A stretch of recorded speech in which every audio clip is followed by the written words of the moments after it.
নমস্কার বন্ধুরা, আপনাদের চ্যানেল টিম টেক সাপোর্টে আপনাদের সবাইকে স্বাগতম। আশা করছি সবাই ভালো আছেন। আমি বিনয় বিশ্বাস আরেকবার আপনার চ্যানেল টিম টেক সাপোর্টে পৌঁছে গেলাম পেটিএম এর উপর আরেকটি নতুন কন্টেন্ট নিয়ে। পেটিএম আজকের দিনে খুব চর্চিত একটা বিষয়। বিশেষ করে আপনারা জানেন ভারতের বিত্তীয় নিয়ামক সংস্থা আরবিআই গত 31শে জানুয়ারি নিষিদ্ধ ঘোষণা করে দিয়েছে। মোটামুটি ওনাদেরকে বলে দিয়েছে যে আপনারা 29 ফেব্রুয়ারির মধ্যে আপনাদের ব্যাংকিং সিস্টেম গুটিয়ে নিন। যদি তারপর আরেকটা সুবিধার খবর মধ্যে এসছে, আরবিআই সাধারণ মানুষের কথা চিন্তা করে পেটিএমকে বলেছে যে আপনারা 15 মার্চ পর্যন্ত নিজেদের ব্যবসা চালিয়ে যেতে পারেন। 15 মার্চের পর আপনাদেরকে আপনাদের ব্যাংকিং সিস্টেম গুছিয়ে নিতে হবে।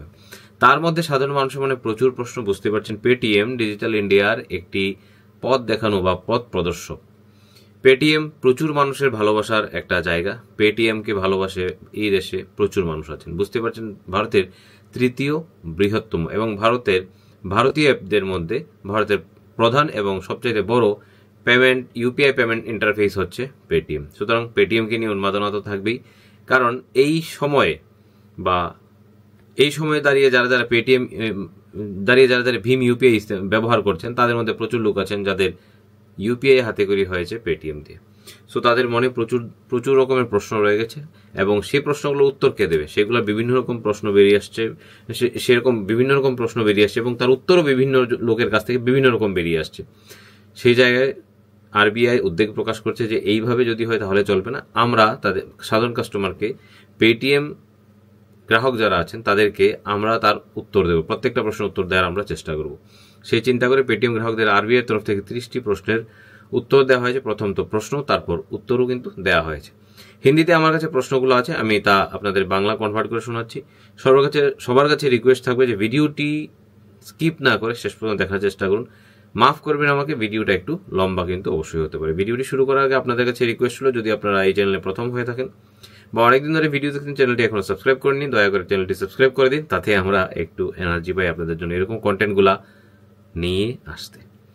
সো শুরু করছি, ভিডিওর কন্টেন্টে চলে আসছি এবং ভিডিওর কন্টেন্ট হচ্ছে আরবিআইয়ের पेटीएम ग्राहकদের आरबीआई तरफ থেকে 30টি প্রশ্নের উত্তর। প্রথম প্রশ্ন, मेरे पास पेटीएम पेमेंट्स बैंक का करंट अकाउंट है, क्या मैं 15 मार्च 2024 के बाद भी पेटीएम पेमेंट्स बैंक के करंट अकाउंट या फिर सेविंग्स अकाउंट से पैसा निकालना जारी रख सकता हूं? क्या मैं पेटीएम पेमेंट बैंक द्वारा जारी अपने डेबिट कार्ड को उपयोग में रख सकता हूं? মানে গ্রাহকদের তরফ থেকে আরবিআই যে প্রশ্নটা সাজিয়েছেন, গ্রাহকরা প্রশ্ন করেছেন, আমার কাছে একটা পেটিএম পেমেন্ট ব্যাংকের সেভিংস এবং কারেন্ট অ্যাকাউন্ট আছে।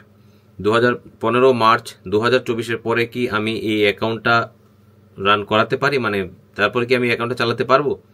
এবং এই অ্যাকাউন্টের মধ্যে যে ডেবিট কার্ডটা দেওয়া হয়েছে, যে ডেবিট কার্ডটা আমার কাছে আছে, সেটা আমি চালু রাখতে পারবো কিনা। সেখানে আরবিআই উত্তর দিয়েছে, হ্যাঁ, आप अपने अकाउंट में उपलब्ध शेष राशि को निकाल भी सकते हैं और ट्रांसफर भी जारी रख सकते हैं। উত্তরটা অন্যরকম হয়েছে। আরবিআই বলেছে যে আপনি 15 মার্চের পরেও আপনার ওয়ালেটে যেই টাকা থাকবে, মানে আপনার অ্যাকাউন্টে যেই টাকা থাকবে, সেই টাকা আপনি তুলতেও পারেন, উইথড্রলও করতে পারেন। এইপিএস তো চালুই আছে, এইপিএস এ তুলতে পারেন। আপনার কাছে এটিএম কার্ড যদি থাকে তাহলে এটিএম দিয়ে তুলতে পারেন এবং সেই টাকা আপনি ট্রান্সফার করতে পারেন। মানে 15 মার্চের পরেও টাকা তুলে নেওয়ার প্রসেসটা থাকবে, কিন্তু টাকা জমা দেওয়ার কোনো প্রসেস থাকবে না। দ্বিতীয় প্রশ্ন হচ্ছে, 15 मार्च 2024 के बाद पेटीएम पेमेंट बैंक के खाते में पैसे जमा या ट्रांसफर कर सकता हूं? पेटीएम पेमेंट बैंक की অ্যাকাউন্ট में, মানে পেটিএম পেমেন্ট ব্যাংকের অ্যাকাউন্টে আর আপনি অন্য কোনো অ্যাকাউন্ট থেকে টাকা ট্রান্সফার করতে পারবেন না, বা পেটিএম পেমেন্ট ব্যাংকের অ্যাকাউন্টে আপনি কোনো প্রকার টাকা কিন্তু 15 মার্চের পরে আর জমাও করতে পারবেন না। তৃতীয় প্রশ্ন হচ্ছে, मैं 15 मार्च 2024 के बाद पेटीएम पेमेंट्स बैंक को अपने खाते में रिफंड की उम्मीद कर रहा हूं, क्या यह रिफंड मेरे खाते में जमा किया जा सकता है? 15 মার্চের পরেও পেটিএম পেমেন্ট ব্যাংকের খাতাতে রিফান্ডের আশা যদি কাস্টমার করে, তাহলে তা কি হবে, করা যাবে কিনা।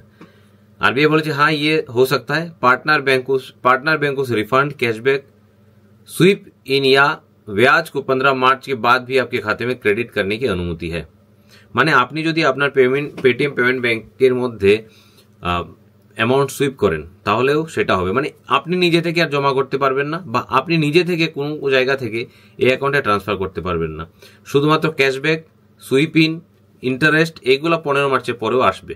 দ্যাট মিনস অ্যাকাউন্টটা 15 মার্চের পরেও আপনি দেখতে পাবেন। এরকম নয় যে পেটিএম পেমেন্ট ব্যাংক অ্যাকাউন্টটা টোটালি ক্লোজ হয়ে যাবে, আপনি দেখতেই পাবেন না।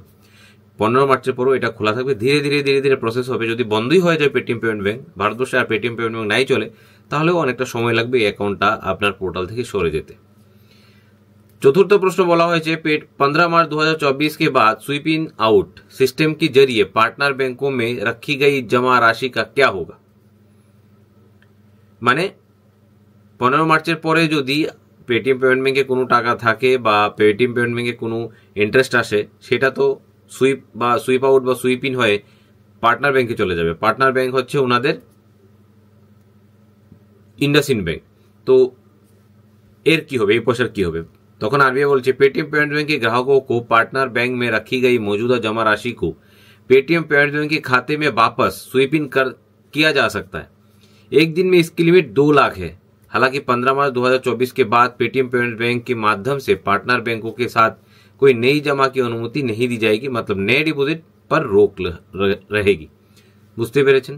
আমি আবারও ভেঙে বলছি, যদি পেটিএম পেমেন্ট ব্যাংকের পার্টনার ব্যাংকে কোনো টাকা জমা থাকে, যেরকম ধরুন আমি লিমিট লাগিয়ে রেখেছি বা ব্যাংকের লিমিট আছে 1 লাখ টাকার উপর, যদি পেটিএম পেমেন্ট ব্যাংকে কেউ ক্যাশ জমা করে, সেই টাকাটা চলে যায় আপনার ইন্ডাসইন্ড ব্যাংকে। এবার সেরকম যদি কোনো পয়সা ইন্ডাসইন্ড ব্যাংকে পড়ে থাকে, তাহলে সেটা কি হবে 15 মার্চের পরে? 15 মার্চের পরেও সে পার্টনার ব্যাংক থেকে সেই টাকাকে সুইপ ইন করে পেটিএম পেমেন্ট ব্যাংকে আনা যাবে, তাতে কোনো সমস্যা নেই। পয়সা বারও করতে পারবেন, উইথড্রলও করতে পারবেন, ট্রান্সফার করতে পারবেন। সমস্যা একটাই যে আপনি আর এখানে নতুন কোনো জমা করতে পারবেন না। 5 नंबर प्रश्न হচ্ছে मेरी salary Paytm payment bank account में आती है। আমি पेटीएम पेमेंट बैंक के আমার सैलरी आनी, क्या आगे भी सैलरी में इस अकाउंट में आगे भी सैलरी इस अकाउंट में ही आएगी, आती रहेगी না? এর উত্তর হচ্ছে, একজন ধরুন সাধারণ কাস্টমার হিসেবে আপনি প্রশ্ন করলেন যে আমি পেটিএম পেমেন্ট ব্যাংকে আমি আমার স্যালারি নেই, তাহলে 15 মার্চের পরেও কি স্যালারি আসবে? একটাই তো কথা, সেখানে জমা হবে না, দ্যাট মিন্স স্যালারিও আসবে না। স্যালারির জন্য আপনাকে 15 মার্চ সময় দেওয়া হলো, তার আগে আপনার স্যালারি অ্যাকাউন্ট পরিবর্তন করে নিন।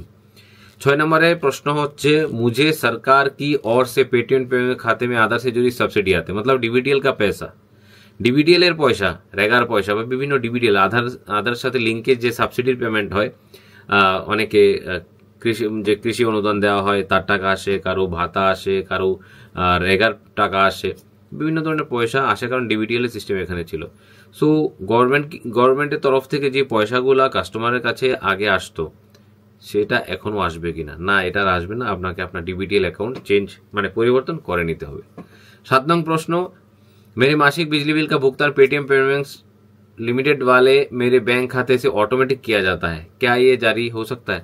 মানে ইলেকট্রিক বিল পেমেন্ট আপনি অটো ফ্যাচ করে এটাকে নাচ ক্রিয়েট করে রেখেছিলেন বা অটো पे করে রেখেছিলেন, সেটা কি এখনো সম্ভব কিনা? आरबीआई बोलते 15 मार्च 2024 के बाद आपके खाते में क्रेडिट या जमा की अनुमति नहीं होगी, इसलिए असुविधा से बचने के लिए ये सुझाव दिया जाता है कि आप 15 मार्च से पहले ही अन्य बैंकों के माध्यम से वैकल्पिक व्यवस्था कर ले। মানে 15 মার্চের পর তোর অ্যাকাউন্টে জমা বা তোলার পারমিশন থাকবেই না, ট্রান্সফার শুধু করতে পারবেন, জমার পারমিশন থাকবে না। সো আপনি টাকায় যদি না থাকে তাহলে আপনি পেমেন্ট করবেন কিভাবে? সুতরাং সময়ের আগে আপনি আপনার ব্যাংক পরিবর্তন করে নিন, তাহলে আপনার এই সমস্যা থেকে আপনি সমাধান পেতে পারেন। 8 नंबर प्रश्न হচ্ছে मेरे मंथली ओटीटी मेंबरशिप का भुगतान पेटीएम पेमेंट बैंक वाले मेरे बैंक खाते से ऑटोमेटिक किया जाता है, ये आगे जारी रह सकता है क्या? पेटीएम पेमेंट बैंक থেকে তো আর হবে না 15 তারিখের পর।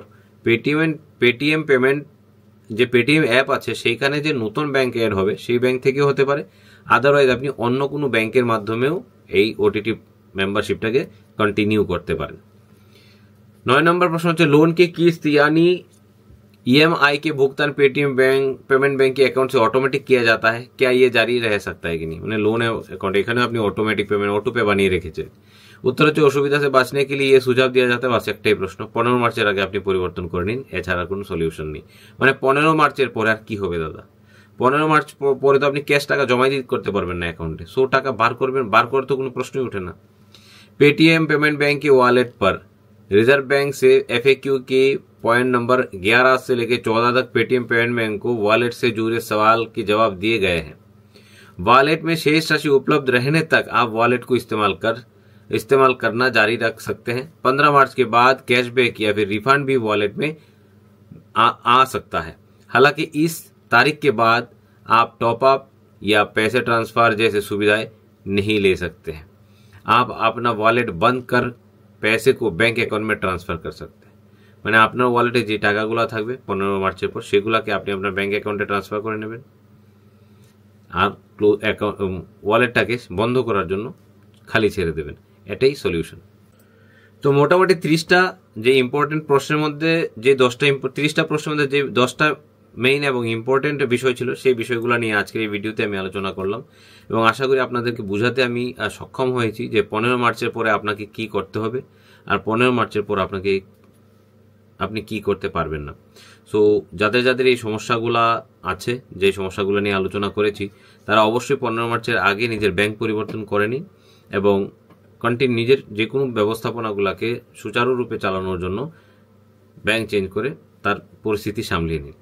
সো আশা করি ভিডিওর কন্টেন্ট বা ইনফরমেশন আপনাদের কাছে ভালো লেগেছে। যদি কন্টেন্টটি ভালো লেগে থাকে তাহলে লাইক করতে একদম ভুল করবেন না। চ্যানেলে যারা নতুন আছেন সাবস্ক্রাইব এখনও করেননি, চ্যানেলটা সাবস্ক্রাইব করে নিন, পাশে দেওয়া বেল আইকনটি প্রেস করে দিন ভিডিওগুলো সবার আগে দেখার জন্য। শেষ পর্যন্ত থাকার জন্য অসংখ্য ধন্যবাদ। জয় হিন্দ, জয় ভারত।